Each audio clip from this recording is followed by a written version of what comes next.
Bizim tarixi dəlillərimiz və hədislərimiz var ki, elə Peyğəmbər salavatullahın dövründə də Əliyyən Vəliyullah kəlməsi deyilmişdir. Hətta bu Əhl-i Sünnə kitablarında da bəzilərində bu gəlmişdir. Əbu Zər Qəffari, Salman Farsi Peyğəmbərin öz dövründə Əliyyən Vəliyullah kəlməsinin azam və iqamətə işlətmişdir. Baxın, buna dəlil olaraq Əbu Zər Qəffari barəsində nəql olunub.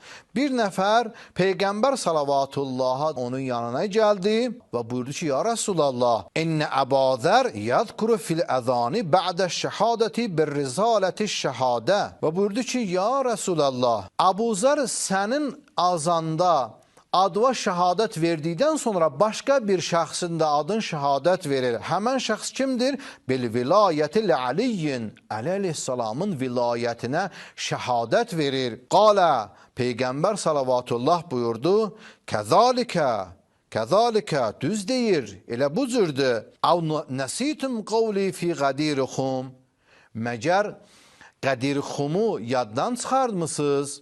Məgər mən qədirxumda demədim ki, mən kimin mövlasıyamsa, Əli də onun mövlasıdır. Baxın, Peyğəmbər salavatullah bunu nə gözəl, açıq formada qəbul edir. Bu, Məraği Misirli bir şəxsdir ki, öz Əs-Səlafətü fil Əmril Xilafə kitabının 32-ci səhifəsində bunu gətirmişdir.